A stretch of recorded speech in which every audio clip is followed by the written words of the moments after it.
Le 10 janvier 2025, Maître Alice Coman a été convoqué à la sous-préfecture et il n'y a personne qui l'attendait. Il n'y a ni le préfet ni le sous-préfet qui l'attendait. Écoutez ce que Maître Alice a à nous dire concernant ce sujet. Écoutons très attentivement. Si tu es nouveau à la chaîne, abonne-toi, active la cloche de notification pour ne rien rater. Allez, écoutons la vidéo. Est-ce que Maître Alice était à la préfecture le 10?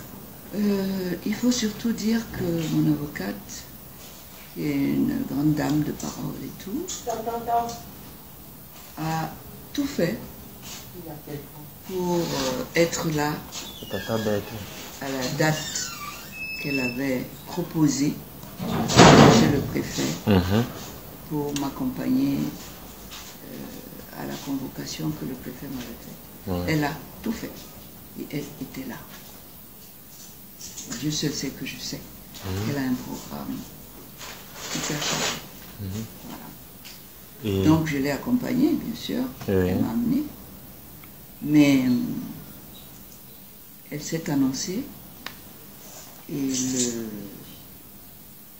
apparemment monsieur le préfet ne l'attendait pas. Parce que pour lui, il nous avait convoqués plusieurs fois avant. On n'était pas allé et je crois qu'il a dû classer son dossier parce qu'on ne venait pas. Donc ce jour-là, en fait, il ne nous attendait. Il n'avait pas noté ça comme une journée où il nous recevait. Est-ce que, maître, quand vous êtes souvent au tribunal, lorsque vous demandez un renvoi, le procureur ou le président ne vous accorde pas cela? On vous les accorde, mais malheureusement, les traditions, les manières ne sont pas les mêmes chez les administratifs que chez les judiciaires. Chaque pouvoir a ses traditions, ses façons de faire, son modus operandi. Bon, c'est différent, mais bon, je ne trouve pas ça, je n'ai pas d'autre jugement que ça. C'est différent.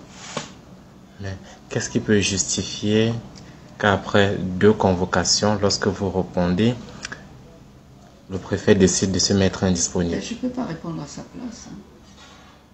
Constatons seulement que ça peut être un moment pour la calmer. Et puis pour le classement sans suite aussi. Les dossiers qu'on a ouverts, c'est comme ça que j'ai pris ça. Que ce dossier est archivé chez lui. Ok, mais on se rappelle d'un petit couac que le préfet avait eu avec Maître Diop lorsqu'il est venu déposer votre dossier. Il avait présenté l'arsenal pour vous recevoir. Finalement. Oui, je crois qu'entre-temps, peut-être que des gens lui ont donné des conseils, peut-être qu'il a discuté de ça, peut-être que, je sais pas, il a changé d'avis. Il a changé de comportement pour éviter, ou bien pour favoriser l'apaisement. Pourquoi pas? Moi, tout ce qui est apaisement est bien reçu chez moi. Donc je considère ça comme ça très positivement. Il aurait eu de bons conseils sénégalais parce que, paraît-il, ses amis ministres sénégalais l'avaient dit ce qu'il fallait faire. Eh bien, c'est peut-être ça. Il a eu entre-temps des gens qui lui ont donné peut-être de bons conseils pour jouer la calmie et c'est très bien reçu de mon côté. Voilà. Pendant que le préfet vous attendait, Maître Alice, on a eu une association quasi inconnue qui vous a porté plainte pour les mêmes motifs que le MINAD. Finalement, qu'est-ce qu'on sait de cette association et qu'en est-il de la convocation qui vous a été remise par le tribunal militaire? Oui, le tribunal militaire m'a remis effectivement une convocation, mais c'est pour le 14 janvier. Le 14 janvier, oui. C'est pas encore échu. J'avais pas prévu d'être là le 14 janvier, mais malheureusement, j'ai fait une visite médicale entre-temps. Je suis un peu fatiguée ces jours-ci quand même. Je fais Yaoundé plusieurs fois, les trains. Et le 14, je pense que mes avocats lui iront lui demander un renvoi à une autre date. Et puis on reprendra contact là. Est-ce que l'ODC est dans son rôle, dans ses objectifs avec ce qui s'est passé? Est-ce que cette association qui vous a porté plainte est dans son objectif de création? Au Cameroun qu'on peut trouver des tribulations comme ça. Pas qu'au Cameroun. Ça n'obéit à rien du tout. Voilà une association qui annonce que son objet c'est la lutte contre la corruption. Et qui me porte plainte pour des faits qui relèvent de la sécurité nationale. Qui a des organismes, qui a des gens qui s'occupent de ce qui est de la sécurité. Alors il me porte plainte et puis le commissaire de gouvernement met l'action publique en marche. Il me convoque. Voilà. Pour que j'aille répondre des crimes qui relèvent de la haute sécurité dans un État qui a des services compétents pour ça, pour veiller à la sécurité des gens. Et surtout, qui parle des faits que j'aurais commis en 2019 à Munich, où j'aurais dit que j'ai beaucoup d'argent pour déstabiliser le pays. Voilà. En 2019, alors aujourd'hui ils se sont réveillés. Et ils ont pensé qu'il faut me convoquer en urgence et pas n'importe où à Yaoundé. Alors, qu'est-ce que vous voulez que je vous dise? Les faits parlent d'eux-mêmes. Alors, vous avez écouté ce que Maître Alice a dit. Quand tu arrives au tribunal, tu demandes un renvoi, on te donne. Tu demandes, on t'envoie. Mais sauf que dans son cas, moi, je m'aurais juste dit, ça c'est mon point de vue. Quand on demande, si elle demande le renvoi, on va vite donner. Parce qu'ils savent que un renvoi va faire retarder le temps. Et c'est ce qu'ils veulent. Ils veulent à tout prix distraire Maître Alice ou ralentir dans son travail. Vous voyez un peu. Maintenant, si elle demande un renvoi, même si c'est une semaine, on va donner. Même si c'est une semaine, on va donner. Maintenant, concernant sa convocation à la sous-préfecture, sous le prétexte qu'elle finance le terrorisme, c'est n'importe qui finance le terrorisme au Cameroun. C'est n'importe qui. Parce qu'il faut qu'on se dise la vérité. Même quand vous regardez peut-être dans les films où on dit que non, telle personne finance le terrorisme, et quand on appréhende cette personne, vous allez constater une façon très différente